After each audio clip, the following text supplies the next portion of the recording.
Welcome back, ladies and gentlemen, to the one and only Baseball Podcasts Are Fun. This is your host, the one, the only Grayson Knight. Holy moly, that was amazing. What an introduction. Thank you so much for that. So now let me try and return the favor. Welcome back. As you just heard, I am Grayson Knight, and this is Baseball Podcasts Are Fun. Most of the time on my podcast, I'm interviewing baseball players or coaches, but today I have someone joining me who has seen a different side of not just baseball games, but lots of other sporting events as well. My guest today has been a host and announcer of live events for several years, over 7, I think, and has done ring introductions for MMA fights and boxing. He's an in-game host for the Daytona Tortugas minor league team, and he's also helped most of the fans down in Savannah with the Savannah Bananas. If that's not enough, he's also molding young minds as a high school teacher, which reminds me, that word young is the whole part of his whole deal. Folks, welcome Matt Grafer, aka the Young Professor. How are you? Grayson, I'm good, buddy. How are you, man? I am incredible. And so I know you're no stranger to podcasts. You know the rules, and so do I. But how did you get here? How did you get from your childhood all the way to here?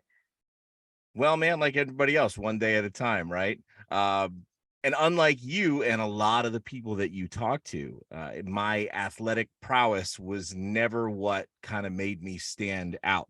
I know that's most of the people you talk to is people who specialize in sports and baseball in particular. And that was never my deal. In fact, sports were not a big deal in my house at all. I didn't really, my father played sports growing up, including baseball.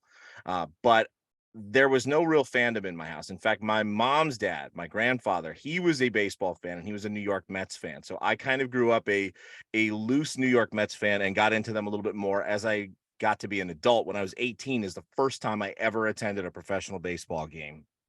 But what I figured out when I was in high school, when I went through the transitions where I started to look and sound more like an adult, was my voice was something that people complimented me on and started using me in a number of capacities. I was in high school. I did JROTC. Again, it wasn't sports, but it was an activity. And they picked me out for my voice to be the commanding officer. And I would do all of our drill team commands. In fact, I was ranked second in the country as a commander. And so that was the first time I realized that I had a talent for this. And years later, after life kind of took me in a few different odds and ends and directions, I started to use it for live trivia. And from there, I got into sports. And next week, I'll be celebrating 5 years working in sports. And what a 5 years it has been. I mean, you ran down a little bit of my resume, but I've been very fortunate to do a lot in sports in the last 5 years. Wow, that's awesome. So you named yourself the Young Professor because you were actually a college professor in your 20s. Where and when did you teach? So I started teaching a week before I turned 26 years old. So I was 25 years old. I was working in Daytona Beach and I was teaching in a sports medicine and fitness technology program, which was really an exercise science program. And I did that for about 7.5 years. I was at the Daytona Beach campus for Kaiser University for a few years. They got rid of my program, so I was let go for a little while, and that's where I started actually hosting live events as to make a little bit of extra money. And then I got picked up by the Jacksonville campus. So I went back to being a professor for another 4 years or so. And so I accumulated about 7.5 years of college teaching experience. And then I spent the last couple of years by day teaching high school in social studies. Is that what that hat is, the Daytona Tortugas? No, so the hat, the one I'm wearing right now, actually, it is from a company that does like custom hats called the Clink Room. And usually, like, you order these hats, they're made to order. It takes about 6 months to get them. But this is a banana with a little coconut beverage hanging out in a hammock. And the reason I have this one is I have a gigantic head, and a lot of people don't know this, but I wear a size 8 fitted. And so all the snapbacks and all the flex fits, they really don't fit me very well. So I don't have any Savannah Bananas hats because none of them fit me. So when they put up this banana hat months ago, I was like, oh, that's the one I got to have so I can kind of sort of represent the team, Didn't even when I'm like just wearing a just hat. get did it just get here? Like I got it like about a week ago. Yeah, this hat just came 6 in. months.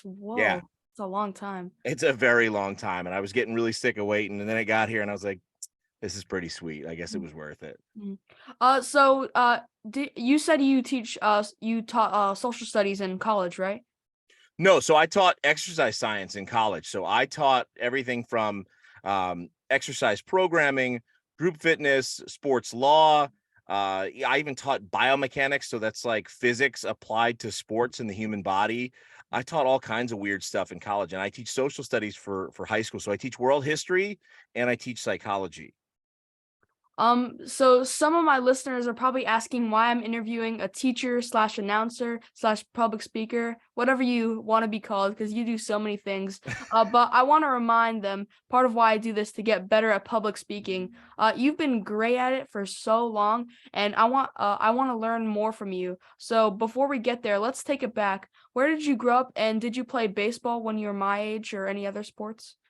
So I grew up in Rahway, New Jersey, which is like northeastern New Jersey, about 30 minutes outside of New York City. I did not play a lot of sports growing up. I played soccer from the time I was, I want to say, kindergarten or first grade until I was about in fifth grade. But that was kind of the extent of a lot of my sporting experience. I played in the band, so I was one of those kids. In high school, I wrestled for a season, and then I did swimming for a season. But I mostly stuck to JROTC, so I didn't have a lot of. Again, I kind of mentioned it before. Not a lot of athletics in my background, so my skills were in other areas. So you have that music background, right? Like you're sometimes a DJ. Do you like regular um like musician music where you play instruments or like song music? So I played the saxophone from the time I was in fourth grade until I was in ninth grade, and then kind of gave it up from there. I didn't enjoy being in the band when I was in high school. I really didn't get along well with the other kids there, so it just was not where I fit in. It wasn't until the next year when I joined ROTC that I kind of found my niche in my group. But I love music, and I love music then, and I love music now. But I've been more of a music appreciation kind of guy. I mean, even I don't know. When I was in middle school, we had a middle school music teacher, and she would play like a name that tune game with us, and I loved it because I would smoke all the other kids in name that tune. And I don't know what it was. Even then, I had a really good ear for sound and for music, and I could pick things out and things that a lot of people didn't know. And so later, when I started DJing and all this other stuff, that started to serve me because it helped me kind of do all this stuff in public speaking and in hosting. So that's what I would call myself, as a professional host, because Okay. that kind of encompasses everything. Now I want to share something that we have like sort of in common. So obviously I've been doing this podcast for like the last year and a half. Um, but my family runs in like a communication background. My grandfather was a reporter for a long time, and then he had a radio talk show, which was all over the country in the 1990s. It was about business and money talk, but my dad would go on from time to time to give movie reviews, sports updates, and he even got to interview some celebrities at the time. I think he interviewed Bob Kane, the creator of Batman, one time. That's Um, cool. and he got his communications major when he went to college. So I guess I have something in common with them and you. Well, for sure, man. And I've been, listening. I haven't listened to every episode of your show, but I remember when you did the episode with the dancing umpire with Vincent. Vince is easily my best friend with the Savannah Bananas. He and I met very early on and hit it off right away. I mean, he's one of the few people in the world that I call on the phone regularly, and we just kind of chat and catch up. And I work with kids, and I have kids, your age and a little bit older. So I've been impressed with what you've been able to do. And I think you're doing everything right, man. I mean, you're playing, so you're out there, you're doing it, you're getting the athletic experience. But this side of it, on the broadcast side, I mean, you watch enough sports. you know that a lot of guys can't play forever and some of them will transition into the booth, and that's a great, long career. You're developing those skills now, so you're getting the best of both worlds. So you're rocking it, man. So using that kind of experience you have in your family, plus you're getting out there on the field, just keep doing what you're doing, buddy. Mm. Well, it's the same thing for lots and lots of people. Becoming a professional baseball player, the chances are really, really low. I love playing, and I think I'm pretty good at it, but the odds are really, really low. And my parents tell me that the podcast is something I can have like as a backup, so I could get a communications major in college. Then, if baseball doesn't work out, I can become the next Joe Buck of baseball. Well, dude, I mean, what age did you start it at? You said a year ago. 12. So at October of 12, last so year. think about it. By the time, so if you were to graduate college at the time when most people would at 22, you've got 10 years of broadcast experience. And you've been operating in a niche where you've been interviewing athletes and people that are going to bring listeners to you, because you and I both know, and probably listeners know too, the prerequisite to starting a podcast is nothing. Like, anyone can do this, anyone can start it. It is free to start up. Now, whether it's successful or not, that's a whole other ball game, right? And you have tapped in by working with the Bananas and then working with other professional athletes. You're starting Mhm. to get listeners and you've got exposure that a lot of people don't have. So for you to start that at the ripe old age of 12, your parents are right. So keep playing, shoot for the stars, do as best as you can, and try to land that major league contract someday. But they're right. Like, by the time you get to 22, that senior year of college, when you're done and you're ready to go out in the world, you've got 10 years of experience, you've got 10 years of content. So you are far ahead of the game at this point. So Mhm. it's not a bad plan of You're where to go. you're basically describing Biko. Yeah, I mean, Biko is another one of those guys. And he's a hoot too. I know you've gotten to talk to him, but that guy is a blast to be around. He is incredible. He's a great guy. I talk to him every now and then, and he's super nice to me. He lets me go into the broadcast booth every now and then. He's awesome. But one of my questions is, how have you seen communications change over the last decade or two? I mean, with the rise of social media and the ability to kind of broadcast from everywhere, I think that's probably the biggest thing. I mean, I don't, it's weird, right? So I work very much in communications, but my education, my background is not in communication. My education, I went to college for psychology, which I went and did that because I didn't know what I wanted to do. That just sounded like something fun to do in college and something that would serve me. And I think it has. And then my master's degree was in kinesiology, which is like exercise science. So I kind of found my way into communications on my own, just based off of what I'm good at and where my interests took me more as an adult. But I've seen it, especially post COVID, right? Because I think COVID changed everything, and it made, I think, podcasts more popular. It made YouTube web series more popular, and all the wireless technology that we have that we can broadcast anywhere. So like when you watch, it's funny, if you watch some of the Bananas broadcasts, when Biko or Kyle are up in the booth and they're talking to guys with like earbuds in the middle of the game, they have them like mic'd up and they can talk to them. That's incredible. 10 years ago, that was not something that you could do unless you were Major League Baseball on Fox and you had all kinds of fancy equipment. Now with an iPhone and some earbuds, you can make that stuff happen. So it's really, really incredible to see where technology has taken us. That it you're 100% right, and you could just plug in something and then it's so easy, but like you were saying 10 years ago, you had all have to have all these fancy equipment, and it was just super hard. It's amazing what has happened in the past few years. Um so have any of your students gone to you for advice on how to get into hosting or doing events or doing announcements? Some have, but not as many as I would like. A lot of them are just there, much like you probably in some of your classes. Like, I'm just some guy to them. They know what I do, but I've had a few that have asked me for some tips when it comes to public speaking or things along those lines. And I'm happy to help any way I can. I mean, I think that's an area where I have a unique ability that I can give them some advice and give them some training. But a lot of my kids don't. I mean, a lot of public speaking is a major fear for a lot of people, and that's the bulk of what I do is I speak in front of audiences. In classes, it's 20 to 30 kids. When I'm out with the Savannah Bananas, it's as many as 10,000 people. That's not something that everyone is really eager to get up and try to do. But for the ones that are, I'm happy to help. And I have had a few, and I've given them some advice, and they've brought some of their speeches to me, and I've looked at it and given them some feedback.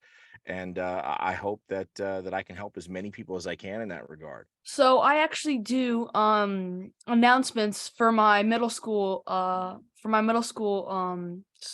just my middle school, and I have been doing them for the first semester. I'm doing them for the second semester, and it's been an absolute blast, and I'm learning a lot more that I haven't, and it's improving my communication skills.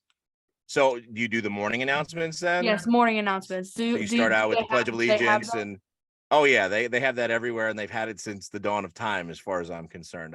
I remember them when I was in school, and in fact, when I was in high school, they used me for the morning announcements then too. In fact, they had me for years, actually, my voice as the opening line in the Pledge of Allegiance. They had like a mashup of voices, and they went with me. Um, but you're right. I mean, getting a chance to do that, not everybody wants to do that. And the more that you do it, the better you'll get at it. And that's really just like with baseball.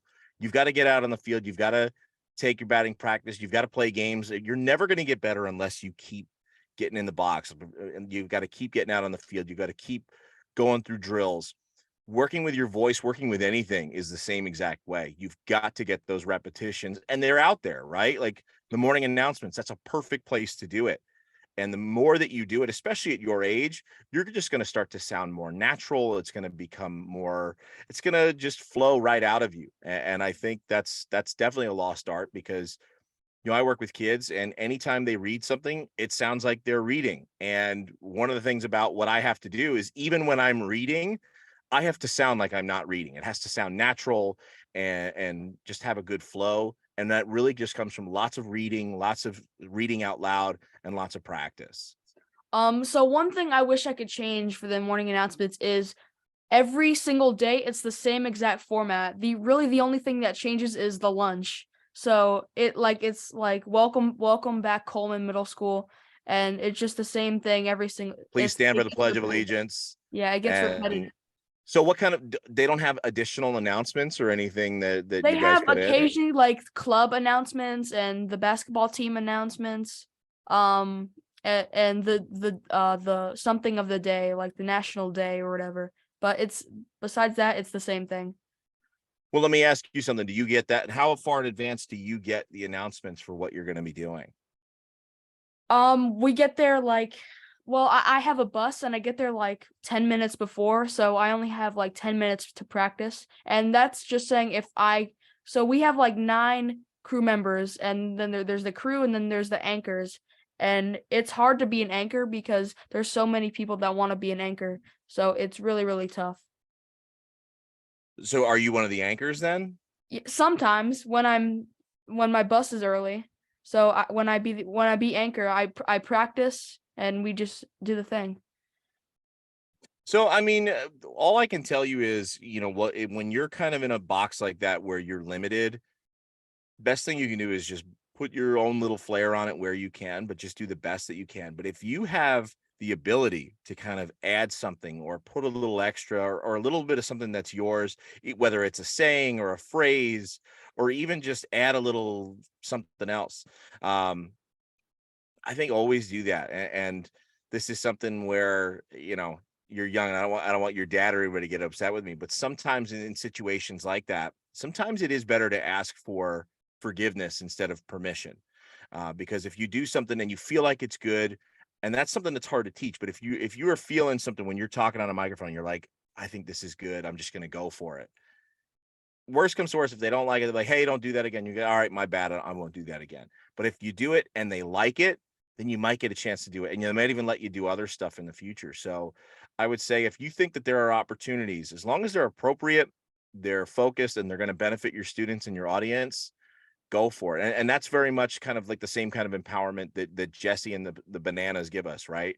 It's, if it's fans first, do it. Like, you don't need to come to us. If you're putting our fans first, we want you to do that. And so for you, when you're in that capacity and you're doing the morning announcements, the fans, really, the people that you're serving are your fellow students. So if you have something that you think is going to connect with them and it's not breaking any rules and it's not something that's really going to get anybody in trouble, but it's something that's going to benefit you and it's going to be better for them, give it a try, man. Worst they can tell you is no, and then you just keep doing what you're doing. Mhm. Thank you for that. So moving on, how did you get involved with the Daytona Tortugas? So they called me. They saw me doing, like, I've known the general manager at the Tortugas for a long time now. He's somebody I met when I first moved to Florida back in 2010. And at the time, he was working in ticket sales. The team was the Daytona Cubs at the time, and I was working for an event management company. And we kept up with each other. And once I got into sports and entertainment, he saw it, and he saw I was working for a professional football team at the time, the Jacksonville Sharks arena football team.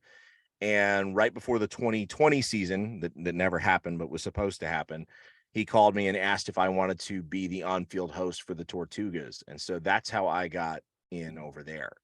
That's actually pretty funny because recently I interviewed Rich Mazingo, the general manager of the Double A Reds, the Chattanooga Lookouts, and we're trying to get Nick Kroll, the general manager of the Reds, and that's actually really funny that you know the general manager of the Daytona Tortugas. So we have like the Reds lined up for something. Yeah, I mean, and they're always willing and a good group to talk to as well. I mean, the Reds organization has been awesome to work with. You know, I haven't gotten to work too much with the guys above us, but from the players and then just from the organization standpoint, on the ground in Daytona, it's been amazing. So for my listeners who may not know, you actually are a fantastic and fun host. So you also are a really snazzy dresser. You wear colorful clothes and shiny suits. How did that start for you? So it started slowly. That was not what I did initially. Initially, when in sports, I first started in professional wrestling because it really, I'll be honest with you, of all sports, pro wrestling, like WWE style wrestling, that is my favorite thing and has been since I was like 11 years old. So a little bit younger than you.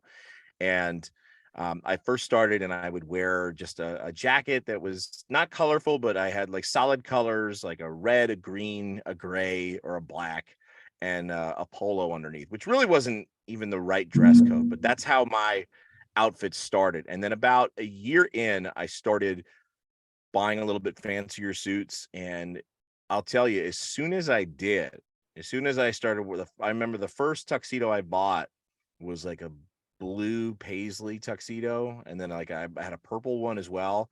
And then I bought like matching colorful shoes, and the amount of people at the event that were like, "Oh my God, that I love your outfit. I love that." And that's when it kind of clicked that like, okay, there's something to this. And so I started to pick up more and do it. And then it slowly turned into kind of what I'm known for. So not only do you have to be good at what you do, you've got to stand out. You've got to look different and be out there. So kind of having that wide variety of colorful suits. And now even as a teacher, you see I'm wearing kind of a crazy shirt right now. Every single day in class, I wear something like this, if not crazier.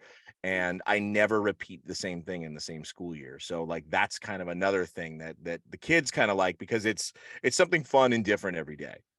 So you must have a big closet. Oh, dude, you're looking in it right now, at least part of it, but I have a whole set of 2 racks out in my garage filled with just suits and tuxedo stuff. It's crazy, and I get questions about it every single week of my life now. Do you have to get them tailored or custom made? I just know my size. So some stuff I do have to get altered a little bit, but most things I just kind of know where my size is and I just buy what fits me, and it looks pretty good. I happen to have a body type that I think works for certain sizes. So it's not that crazy to get them altered. Well, you probably know how I end each interview, but before that, do you have any questions or recommendations for me? And if not, how do you see your role in sports? You should be very proud of the work you're doing. Well, thanks, man. It's I play an interesting role, right? Because I know you talk with most of my friends at the Bananas, and I'm very much just a one player and a huge, amazing, talented cast there. But it's a blast because they really are the greatest show in all of sports. But the way that I kind of look at myself in sports otherwise is I'm as a host, I'm kind of the guiding hand, kind of moving the audience along. The action is on the field, right? Whether it's a baseball field or a football field or on a basketball court. These are all places that I've worked, or in a wrestling ring. When the action is there, all the eyes are focused there. But all that stuff in between of where people want to still be entertained, when you go out to a 2-hour game or a show, you want to be entertained the entire time. That's where I come in. My job is to kind of move you along and keep you on track and still having a good time and never have a down moment so that your entire experience is a good one. And it's something I've worked very, very hard at and had a chance to do hundreds and hundreds and hundreds of times over the last few years. Well, it's time for the fun stuff, the not so rapid fire questions. You ready for a few? Let's do it, man. So what is your dream announcing gig? Madison Square Garden. I would love for it to be wrestling or boxing, but that venue for me is number one, doing something inside Madison Square Garden. Will you be doing any hosting or announcing on the 2023 Banana Ball World Tour? Yes. Right now, I know for certain I'm on all of the Florida dates, and I know I'm going to be on more, but we have orientation this week, and I'll find out more of the dates from there. So any cities you're looking forward to? I can't wait for New Jersey, because that's where I'm from, and I've never performed in my home state. I've done everything down here in Florida where I live now. So I'm looking forward to that. I'm looking forward to Nashville because my parents all live in Tennessee now, and my dad has a bunch of tickets, and he's excited to come out. Vegas is going to be fun. West Virginia, the Charleston Dirty Birds. Like, I love that team and I love the organization there. I got to meet them this year. So getting to go up there, their fans are super cool and have been very interactive with me. So those are just a couple of the cities that I'm really, really looking forward to. So I just learned that MC means Master of Ceremonies. Do you have any MC or host idols? MC or host idols. I love I think of Michael Buffer. I know he's a ring announcer, but he's also that hosting type. I think he kind of sets the bar. He's the reason that guys like me can get paid to do what I do. So that's probably one of them. But a lot of the guys who have worked in professional wrestling are up there. And then I kind of look at TV hosts really as some of the big hosts from there. And I love I always loved Alex Trebek, man. I started in trivia, so I always liked what he did too. So you have kids. What do they think of what you do? I'm just dad. I'm just some nut that yells and lives here. For them that they don't understand that I think the specialness of it a lot. But there are times, there have been moments, even this year, where they come out and they look at me a little different. They're like, I guess this is pretty cool. So what is your favorite athlete interaction you've had as a host? Oh my gosh, my favorite athlete interaction that I have had as a host. That's a really good question, a hard question. I A couple years ago, I was hosting a professional wrestling convention, and I got to sit inside a ring for 45 minutes and interview Kane. I don't know if you know Kane. I don't know how long you were ever been a wrestling fan, but The Undertaker is my favorite wrestler of all time. And in wrestling storylines, he had a brother named Kane. And this is all like from when I was like 11 and I started watching, and that's when he came out and they had this big rivalry and all these great matches. And Kane is actually now the mayor of Knoxville, Yeah. Tennessee.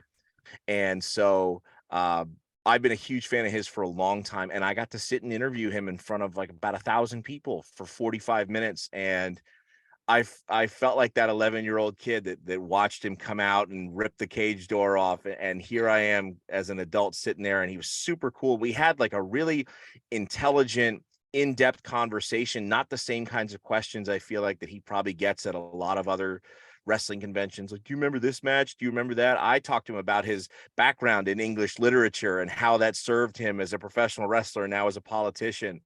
And so I think that's probably the coolest interaction that I've had, because it was just so amazing to me as a fan and as a professional. Mm.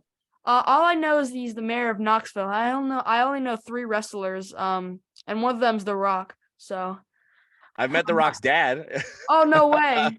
Yeah, he passed a couple years ago, but I met him. He was at a convention here in Florida. So yeah, the Rock, he was a Miami guy over at the U. So Go Gators. But so I heard you're a huge geek. So DC or Marvel? DC, 100% DC.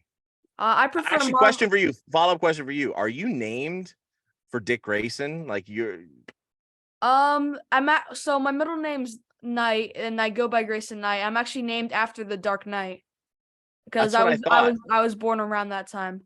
And so you're a Marvel fan over DC and you're Yeah, literally named for, oh man, weird yeah. tension in the house, I imagine.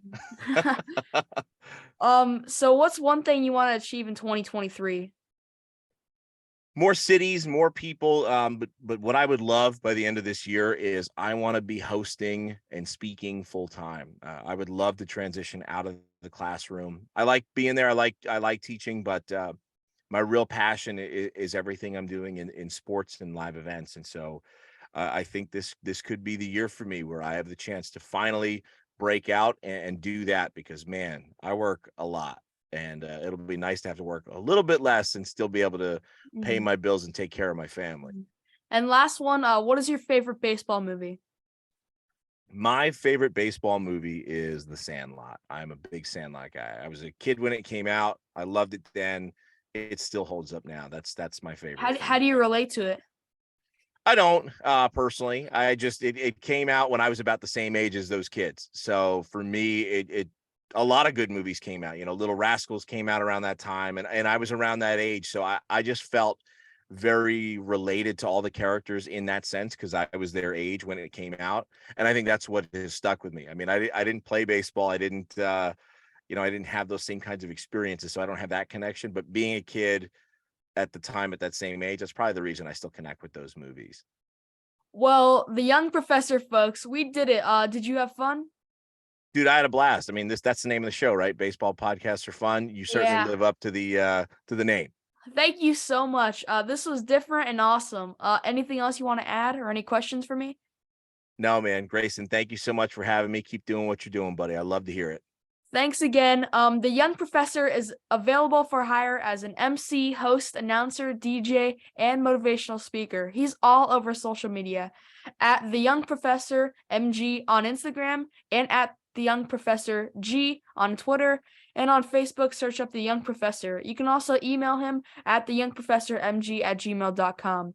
And you can help my show by subscribing to Baseball Podcasts Are Fun on YouTube and Spotify, and following at Baseball Podcasts Are Fun on Instagram, or visiting my brand new website, baseballpodcastsarefun.com. Please check back next week for a brand new episode. Until then, I am Grayson Knight, and that was The Young Professor, and this was Baseball Podcasts Are Fun. Don't forget to swing for the fences. See ya!